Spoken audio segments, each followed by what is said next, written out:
안녕하세요. 토요미스테리 디바제시카입니다. 강원도 삼척시 신기면 사무곡. 이곳은 해발 950m 산 중턱에 위치한 산골오지입니다. 차가 진입할 수 없어서요. 우체부를 만나는 것도 결코 쉽지 않을 만큼 아주 한적하고 외진 곳이죠. 지난 2001년 2월 12일 이 첩첩산중 오지에서 한 남성이 사망한 채 발견되었습니다. 피해자는 여기서 거주하던 51세의 이 씨. 그의 사망 소식이 알려지자 우리 사회는 곧장 충격에 휩싸였고 또 많은 이들의 애도가 잇따랐는데요. 그 이유는 피해자 이 씨와 그의 딸이 대중에게 얼굴이 알려진 나름 유명인이었기 때문입니다. 사망으로부터 7개월 전인 2000년 7월에 이 부녀가 인간극장에 출연했습니다. 총 5부작으로 편성된 방송이었는데 그 산속에 영자가 산다 라는 제목으로 방영이 되었고 당시에 많은 사랑을 받았어요.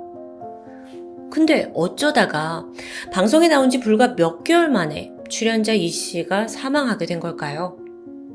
그걸 알아보기에 앞서 이들 부녀가 세상의 첫 모습을 드러낸 계기부터 알려드리려고 합니다. 한국에서 시골과 오지를 전문적으로 촬영하던 사진작가 이진우 씨. 그는 1997년에 강원도 삼척시의 한 산골 마을을 조사하던 중에 주민들로부터 아주 흥미로운 이야기를 듣게 돼요. 이 근방에 아무도 없는 깊은 산속에 웬 부녀가 단둘이 살고 있다라는 이야기였죠. 여기에 흥미를 느낀 그는 주민들이 알려준 산으로 향했고 한참을 탐방한 끝에 정말 부녀를 만날 수 있었는데요. 당시 47살이던 이 씨와 16살의 딸 이영자양. 이들은 문명의 혜택 없이 오로지 농사 짓고 약초 캐면서 삶을 이어오고 있었습니다. 이게 이진우 씨에게 신선한 충격이었어요. 아니 전화도 없고 TV도 없는 오지잖아요. 근데 자연의 도움만으로 살아간다는 게 결코 평범치는 않으니까요. 게다가 딸은 또 미성년자고요. 어쨌든 이진우 씨는 이들 부녀를 촬영하기 시작했고 그렇게 조금씩 가까워지기 시작합니다. 그러다 1999년 이 씨와 영자양의 그 부녀의 사진을 세상에 처음으로 공개하면서 조금씩 이들이 알려지게 돼요. 그러다 1년 후인 2000년 7월에 KBS 인간극장에서 부녀의 산속의 삶을 본격적으로 취재하면서 다큐로 제작합니다. 이때부터 이 씨와 영자양은 사회로부터 많은 관심을 받게 된 거예요. 특히나 티 없이 맑고 순수한 영자양의 모습이 아주 큰 호응을 얻었습니다. 그렇게 단 5회 만의 방송으로 이 부녀가 정말 일약 스타덤에 오르게 된 건데요. 지금껏 이 세상과 완전히 단절한 채 살던 영자양이었잖아요. 그런데 갑자기 세상으로부터 받는 관심, 이게 너무나 새롭고 또 벅차는 시간들이었습니다. 어떤 변화가 단적으로 생겼냐? 한 달에 겨우 우체부가 한 번 정도 오던 횟수였거든요. 근데 발길이 매일 이어져요. 막 사람들이 영자양한테 팬레터와 선물을 보냈기 때문이죠. 또 고맙게도 그녀를 후원하겠다는 사람들까지 등장합니다. 근데 여기서 웬 후원이냐 싶을 텐데 영자양이 어렸을 적부터 아버지와 단 둘이서만 쭉 산속에서 살아왔어요. 그렇다 보니 제대로 된 교육을 받진 못했죠. 어렸을 적에 초등학교를 다닌 적이 있긴 한데 그게 한 일주일 정도였다고 해요. 사실 여기에도 좀 안타까운 과거가 있는데 영자양이 3살이 되던 해에 어머니는 아버지와 이 자신을 두고 집을 나가버렸습니다. 아버지가 이때 큰 상처를 받았고 끝내 어린 딸을 데리고 산속에서 좀 고요히 살기로 결심한 거예요. 그렇다면 영자에게 여태까지 삶 속에서 유일한 선생님이자 가족은 아버지 이 씨였던 거죠. 하지만 점점 이 산속에서 생활을 하면서 아이도 성장을 했고 또 바깥 세상이 궁금해지기 시작합니다. 그래서 인간극장 제작진도 이런 부분을 느꼈거든요. 그래서 아버지 이 씨를 설득했죠. 아니 아버님은 여기서 지낼 수 있지만 아이는 나가서 세상을 경험해야 되지 않냐. 더 큰 세상을 보여주자. 아버지는 망설였습니다. 산속에서만 오랜 기간 살아왔던 딸이 갑자기 사회로 나간다? 이게 좀 두려웠을 테니까요. 그러던 중 때마침 나는 영자양을 후원하겠다라는 사람들이 등장합니다. 이걸 계기로 또 영자양은 인기도 얻었잖아요. CF 촬영도 하게 됐죠? 그러면서 사회로 나왔고 정말 어엿한 이 사회인이 되어간 거예요. 서울로 상경을 해서 초등학교 검정고시 준비했고요. 동시에 점차 적응을 해 나가는 듯 했죠. 한편 아버지 이 씨에게도 여러 도움의 손길이 찾아옵니다. 그러다 보니 낡은 산골집에 전기가 들어왔고 또 TV와 전화기도 놓았어요. 그렇게 다소 불편했을 산속 생활에도 어느 정도 살림이 꾸려지게 되죠. 그러다 약 7개월 정도가 지난 2001년 2월 12일 영자양이 서울로 가고 아버지 이 씨는 홀로 산에 살던 중입니다. 그런데 이 씨, 동생이 걱정됐던 이 씨의 형이 이 집을 찾아오게 돼요. 근데 분위기가 심상치 않았죠. 딱 보니까 집 문이 마치 고의로 훼손된 듯 부서져 있었거든요. 형이 서둘러서 문을 열어봤는데 내부가 처참했습니다. 이 씨가 피투성이가 된 채 쓰러져 있어요. 형이 경찰에 신고를 했고 현장에 도착을 했죠. 방 안 곳곳에 이 씨의 혈흔이 흩뿌려져 있었습니다. 시신 위로 이불이 덮어져 있었고요. 또 눈에 띄는 건 이 씨의 콧등에 폭행으로 의심되는 상처와 혈흔 자국이 보였거든요. 또 문도 바깥에서 안쪽 방향으로 훼손이 되어 있었고요. 자, 이것만 듣더라도 이건 누가 봐도 타살을 의심하는 단서들이죠. 그런데 뜻밖의 얼마 후 경찰이 밝힌 이 씨의 사망 원인은 지병으로 인한 자연사래요. 왜? 이게 무슨 소리냐고요? 경찰은 이 씨가 평소에 건강이 좋지 않았고 그래서 여기서 혼자 살다가 지병으로 사망한 것으로 보인다라고 판정해버린 겁니다. 아니, 집 문이 다 훼손돼 있었잖아요. 누가 죽을 때 이렇게 문을 훼손해놓고 죽냐고요. 이상했어요. 얼마 후에 영자양을 비롯한 유족들이 와서 이 경찰의 입장이 나는 의심스럽다라고 이의를 제기했죠. 그러다가 이제 며칠 후에 장례식 준비를 하기 위해 2월 13일 날 딸 영자양이 아버지의 시신을 직접 염하게 됩니다. 그리고 이때 충격적인 장면을 포착하게 되죠. 아버지의 왼쪽 쇄골에서 깊은 상처가 있다는 걸 발견한 거예요. 심지어 아버지의 코뼈는 부러져 있었고요. 자, 이게 뭡니까? 그제서야 이거 다 부실수사였다라는 게 드러나요. 이게 알려지면서 또 대중들은 비난을 퍼부었고요.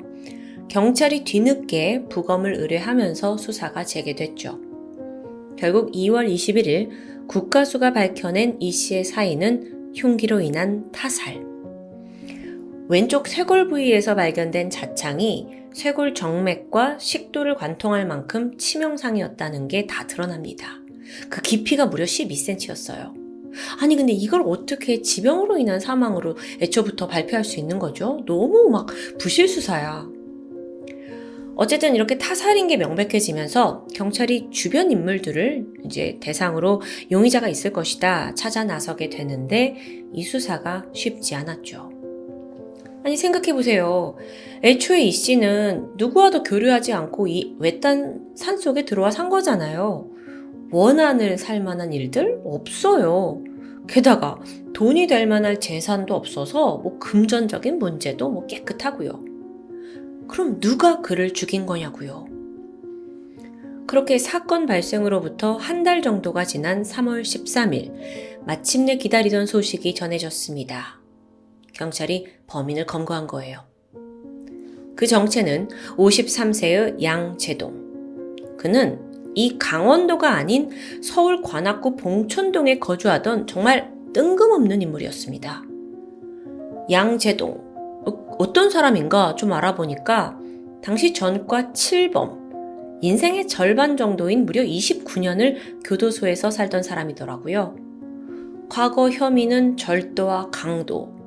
근데 그 내역을 좀 자세히 보면 특이점이 주로 외딴 곳에 있는 농장을 대상으로 범행을 저질러 왔다는 점이었습니다. 경찰이 양재동을 추궁했죠. 그랬더니 그가 이 씨를 살해한 게 맞습니다. 그리고 그 동기는 다름 아닌 돈이었고요. 근데 여기서 이해가 잘 가진 않아요. 이 씨는 뭐 고소득층의 사람도 아니고 재산도 마땅히 없었거든요. 그리고 여전히 산속에 살고 있고요. 또 당연히 범인하고 뭐 만날 기회도 없었는데 뭐 무슨 계기로? TV였습니다. 양재동이 교도소에 복역할 당시에 우연히 TV를 통해서 이 산속에 사는 이 씨 부녀를 보게 된 거예요. 그리고 또 부녀에게 막 후원이 잇따른다 라는 사실도 듣게 됐죠. 게다가 얼마 후에 영자양이 CF에까지 나오네? 흑심이 생기기 시작한 겁니다. 이거 봐라. 이 사람들 돈 좀 벌었겠는데? 게다가 부녀가 외딴 산에 홀로 살고 있어? 2000년 1월 양재동이 형기를 마치고 출소합니다. 즉각 부녀의 거주지를 찾아냈고 여기에 2번이나 답사를 갔다고 해요.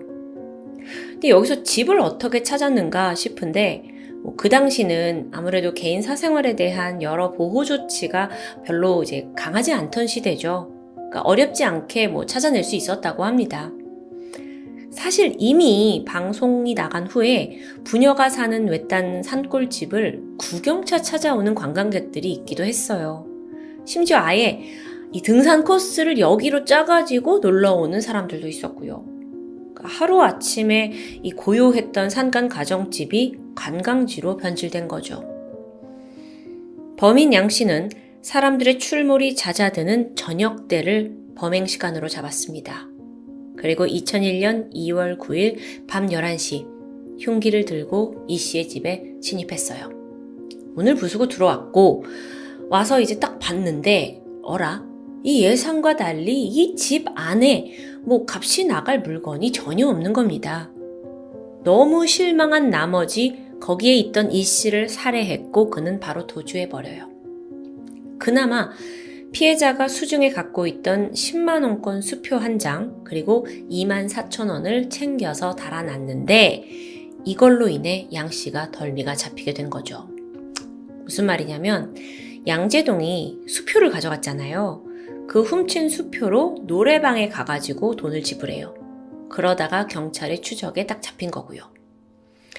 2월 11일 날 경찰이 양 씨의 집을 급습해서 체포를 했는데요. 그러니까 이 사람이 워낙 수감 생활을 길게 했잖아요. 그러다 보니 수표에 적혀있는 일련 번호로 추적이 가능하다는 걸 모르고 쓴 것 같습니다.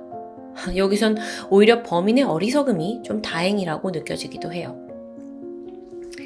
그렇게 법정에선 양재동은 1심에서 무기징역이 선고됩니다. 근데 여기서 차라리 나를 죽여라 하면서 항소를 하는 거예요. 좀 특이하죠? 이 항소는 받아들여지지 않았습니다. 그런데 판사는 양재동이 양심의 가책을 느끼고 이런 주장을 했다라는 의견을 밝혔는데 글쎄요, 여러분의 생각은 어떠신가요? 이건 제 개인적인 생각에 이미 29년간 감옥에 있었고 또다시 거길 들어가긴 죽기보다 싫으니까 차라리 빨리 죽여달라고 한 건 아닐까 싶은데 어쨌든 그는 또다시 교도소에 수감됩니다. 2001년 2월 16일 영자양과 친인척들의 추모하에 아버지 이 씨의 장례식이 치러졌습니다. 시신은 화장이 되었고요. 영자양은 재가 된 아버지의 유골함을 안고 산골집으로 향하게 돼요. 거기에다가 아버지의 재를 뿌리면서 눈물로 마지막 인사를 건넸죠. 그동안 세상의 욕심에서 벗어나 이 산속에서 순박한 삶을 살았던 부녀. 불과 몇 개월 만에 인생이 송두리째 바뀌고 말았습니다. 아버지는 돌아가셨고요. 그런데 더 안타깝게도 영자양의 시련은 계속되었죠. 그 아버지 이 씨에 대한 수사가 재개되었던 2월 27일 이때쯤 또 다른 충격적인 사실이 드러납니다. 아니 그동안 이 영자양을 내가 도와주겠다며 막 후원을 도맡았던 후원 회장이 있거든요. 후원 회장 김 씨. 이 사람이 그동안 영자양의 출연료와 각종 후원금을 횡령했다는 거예요.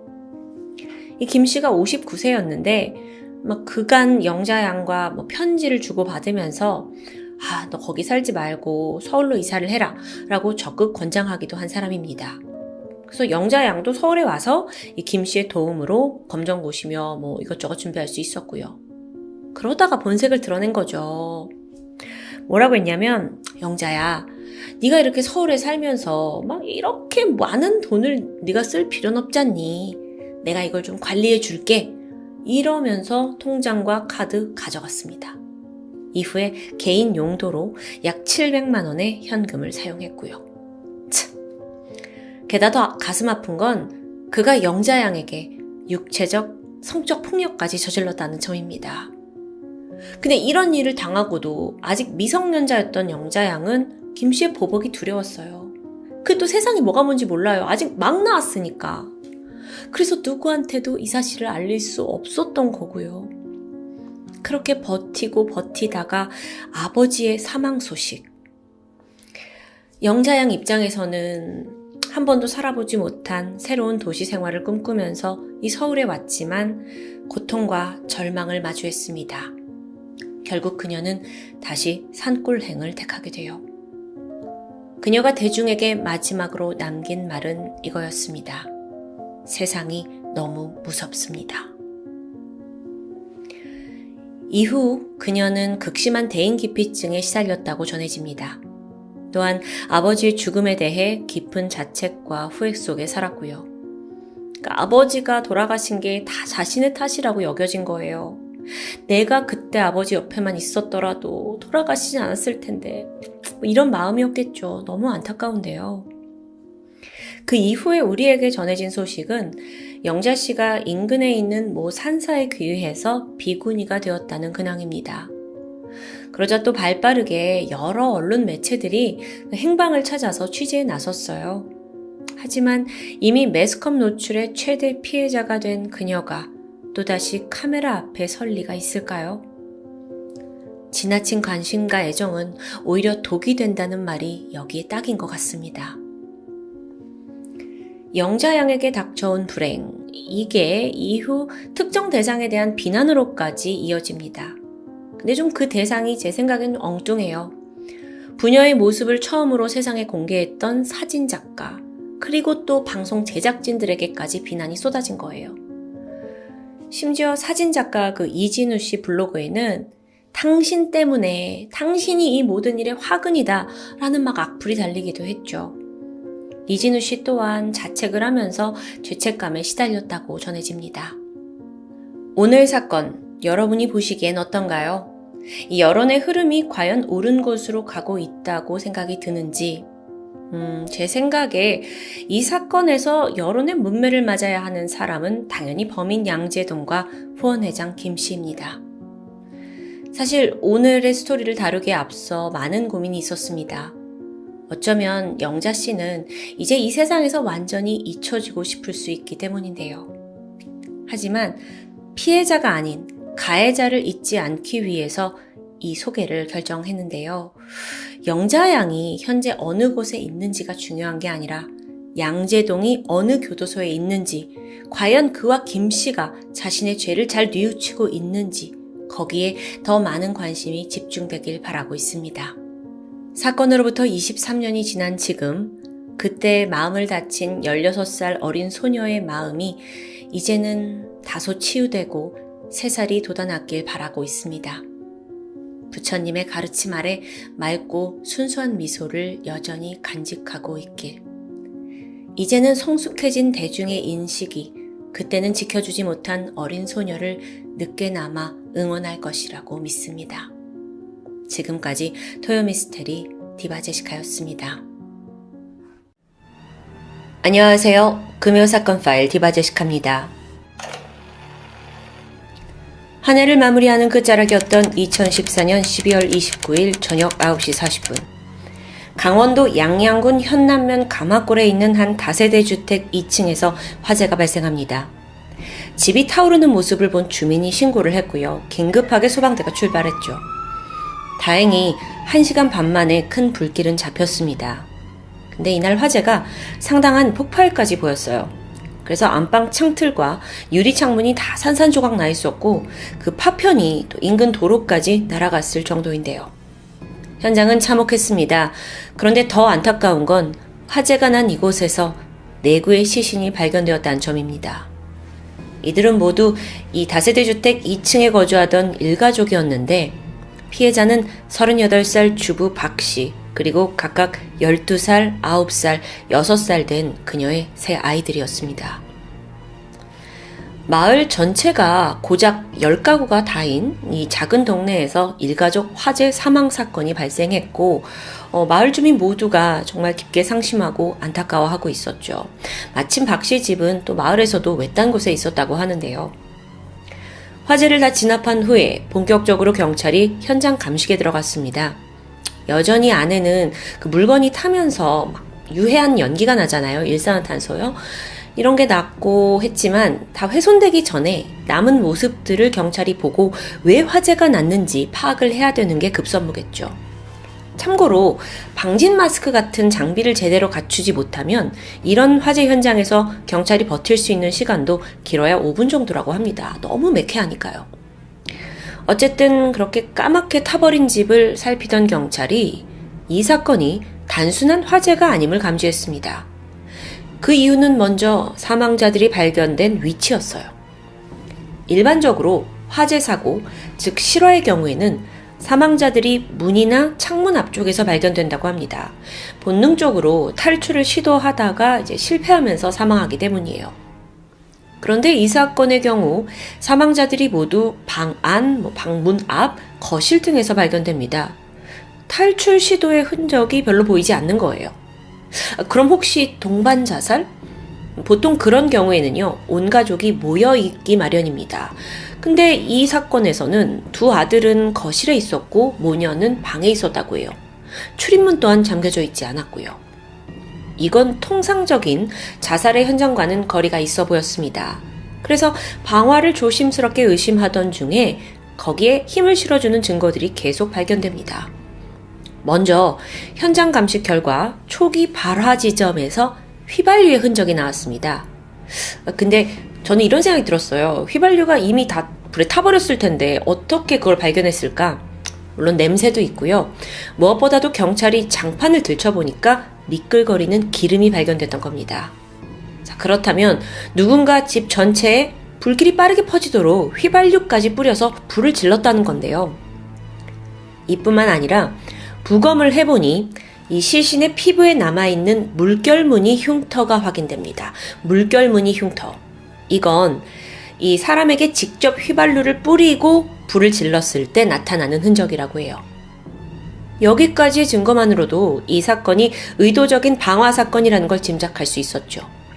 그런데 마지막 증거는 이게 단순 방화 사건이 아닌 방화 살인 사건이라는 걸 명확히 말해주고 있습니다. 피해자들의 체내에서 졸피뎀, 수면제가 검출되었기 때문입니다. 피해자들을 의도적으로 재운 후에 집에 불을 질러서 사망하게 한 정황인 거죠. 경찰은 곧장 용의자를 추리기 시작합니다. 가장 먼저 용의선상에 오른 사람은 예상하셨겠지만 피해자 박 씨의 남편이자 아이들의 아버지인 A씨였습니다.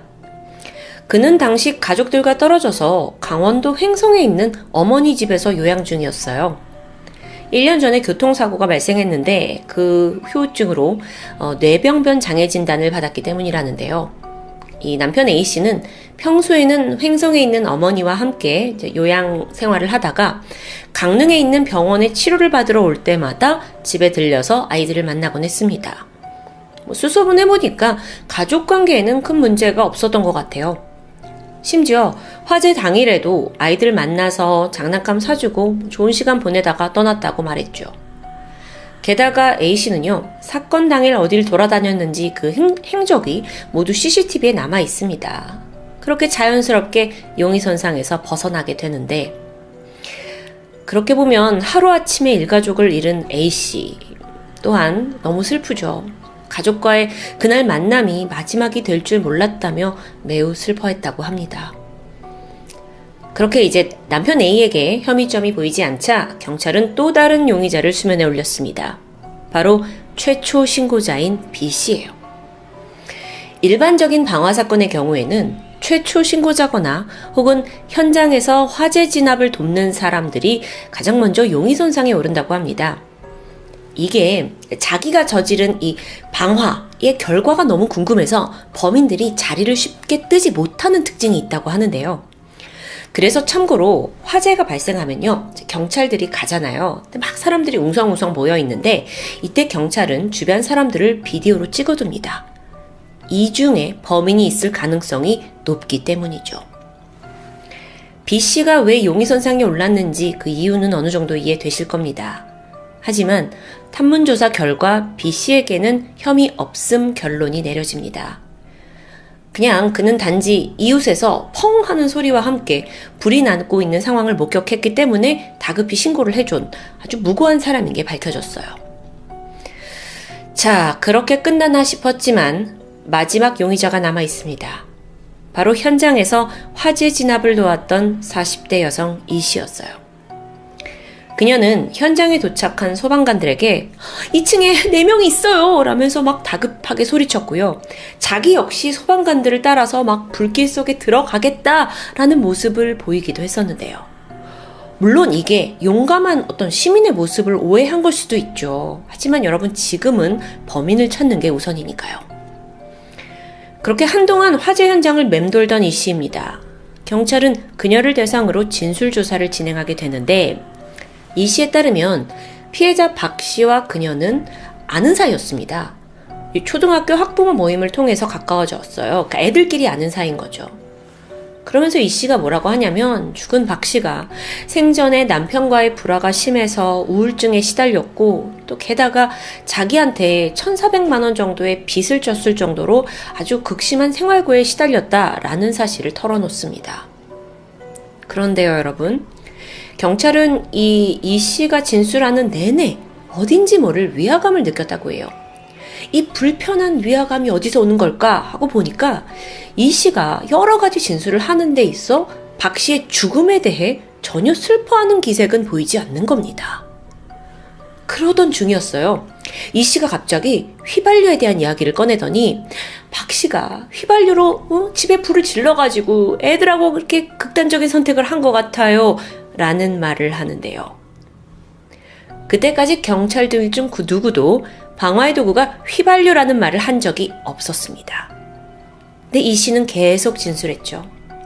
제가 이 불이 나는 상황에서도 B씨를 구하려고 5번이나 집 안에 제가 들어가려고 했잖아요 라고 막 이 부분을 강조해요. 그래서 그때 현장에 있었던 소방관들의 증언을 모아봤죠.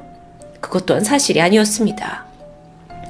이렇게 반복되는 어긋나는 진술에 E씨에 대한 그 경찰의 의심이 오히려 조사를 하면 할수록 짙어져 가고 있던 중에 얼마 지나지 않아 물증까지 하나둘 발견되기 시작합니다. 앞서 피해자들 체내에서 졸피뎀 성분이 검출되었었죠. 그런데 피해자 엄마였던 B씨는 생전에 단 한 번도 졸피뎀을 처방받은 기록이 없습니다. 그러면 이 용의자 E씨의 주장대로 B씨가 아이들과 동반 자살을 했을 거다라는 가능성은 굉장히 낮게 볼 수밖에 없어요. 반면에 이 E씨가 졸피뎀 외에 여러 수면제를 처방받은 기록은 고스란히 남아있는 겁니다. 심지어 가장 최근에 받은 게요, 화재 당일인 29일 오후였어요. 그 화재 당일날 또 졸피뎀을 처방받은 거예요. 여기에다가 마침 현장에서 발견된 맥주병과 음료수병에서도 졸피뎀 성분이 검출됩니다. 그럼 정황상 E씨가 이 집에 가서 B씨와 아이들에게 맥주와 음료수를, 졸피뎀을 탄 맥주와 음료수를 먹인 건 아니었을까요? 또 다른 증거가 있습니다. B씨의 집 신발장에서 한 장의 서류가 나왔는데요. 이건 E씨가 죽은 B씨에게 약 1,880만 원을 빌렸다라는 걸 증명하는 차용증이었습니다. 어라? E씨는 B씨가 자기 돈을 1,400만 원을 빌려갔다고 했는데요. 앞뒤가 맞지 않죠. 사실 돈을 빌린 건 E씨였다는 겁니다. 이와 더불어서 방화에 사용했을 것으로 보이는 기름통이 잿더미 속에서 발견이 돼요. 이건 E씨의 범행이 거의 기정사실화 되어가고 있었습니다. 그렇게 경찰이 이제 E씨를 용의선상에 두고 조사를 해가던 중 또 다른 강력한 한방이 발견됩니다. 이 화재 사건 발생 3일 전에 E씨가 이미 강릉에서 방화 살인 미수 사건을 일으킨 게 드러난 겁니다. 이게 또 무슨 소리냐? 그녀가 강릉에 살고 있던 자신의 내연남 C씨를 상대로 수면제를 먹인 뒤에 집에 불을 질러서 그를 살해하려고 했던 시도예요. 이건 정확히 이번 사건과도 일치하는 패턴이죠. 심지어 그때 이 씨는요, 내연남에게 630만 원을 빌린 상태였고요. 또 사망보험금 수령장까지 자기 이름으로 바꿔두기까지 했어요. 근데 마침 다행히 이 내연남 C씨가 사망하기 전에 구조가 됐고요. 사건이 미수에 그쳤죠? 안타깝게도 이 피해자인 C씨가 사건에 대한 기억을 하지 못합니다. 약간 기억상실증처럼 돼버린 거예요. 그러니까 이 씨는 용의선상에서 벗어나게 되었고요. 참 운도 좋죠. 자 보세요. 이 씨와 금전적인 관계로 얽힌 사람들이 3일의 간격을 두고 화재 피해를 입었습니다. 경찰은 결코 이걸 단순한 우연의 일치라고 생각할 수 없었던 겁니다. 이 씨는 즉각 건조물 방화치사 및 강도살인 혐의로 체포됩니다. 거듭되는 조사와 진술 또 여러 증거들을 통해서 처음에는 막 이 씨도 무슨 소리냐 라고 부인을 했지만 결국 범행을 인정하게 되죠. 아이 셋을 포함해 일가족을 살해한 방화살인 사건입니다. 범인 이 씨 진술에 따른 그날의 전말을 좀 알아보면 그녀는 일부러 이 죽은 박 씨의 남편이 오기로 한 날에 범행을 저질렀어요. 그래서 자기 대신 남편 A 씨가 의심받도록 하기 위해서였죠. 그녀는 박 씨에게 빌린 돈 1,880만 원을 갚고 싶지 않아서 범행을 저질렀다고 말합니다. 예상대로 맥주와 음료수에 졸피뎀을 타서 박 씨와 아이들에게 건넸고 모두 잠들자 곧장 방화를 저지른 것 또한 일치했습니다. 이 씨가 아주 교묘한 인간이에요. 그날 현장에서 휘발유 뿌리고 그 다음에 다 불을 지른 다음에 자기는 밖으로 빠져나왔어요. 그리고 현장에서 차로 7분 정도 떨어진 파출소 인근에서 대기하고 있었던 겁니다. 그러다가 잠시 후 막 소방차가 삐용삐용 하고 지나가죠? 됐구나 싶어서 다시 현장으로 돌아갑니다. 그러면서 현장에서 저기 4명이 다 있어요. 박 씨와 아이들 구해야 돼요. 라면서 필사적인 액션 연기를 펼친 거죠. 이건 모두 자기 자신을 범인으로 지목할지도 모른다라는 의심을 벗어나기 위한 행동이었다고 해요. 하지만 이 화재가 이제 진압되고 그녀가 현장을 벗어나자마자 본색이 드러납니다. 먼저 박 씨 유족들을 찾아갔어요. 그러면서 박 씨가 생전에 나한테 1,400만 원을 빌려갔다. 그러니까 돈을 이제 가족인 당신들이 대신 갚아달라. 라면서 협박을 하죠. 그러면서 속으로는 완전 범죄를 했다면서 좋아했을 텐데요. 경찰들 또한 이 모든 전말을 알게 되고 사람이 아닌 악마가 있는 것 같다 라면서 혀를 내둘렀다고 합니다. 그런데 이 씨가 이토록 돈에 집착하는 데에는 이유가 있었어요. 남편 없이 홀로 장애를 가진 아이를 키우면서 살았는데 아픈 아이가 있다 보니 직장 생활을 할 수 없잖아요. 그래서 경제적으로 어려웠고 동네에서도 이 씨는 좀 딱하고 안쓰럽고 불쌍한 사람이다 라고 통했다고 합니다. 그런데 그런 와중에 박 씨를 만난 거예요. 박 씨는 친절했습니다. 또 그녀의 눈에는 건강한 남편과 아이들 다 부러운 삶이었죠.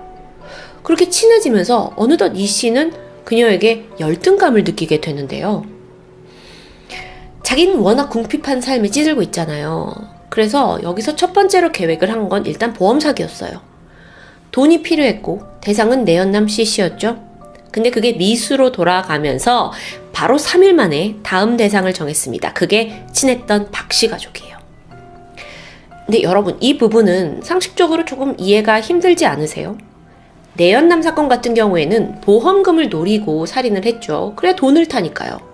그런데 친구 박 씨 한 명도 아니고 일가족을 모두 죽여서 자기가 당장 받을 수 있는 금전적인 이익이 없을 텐데 사건을 저지른 겁니다.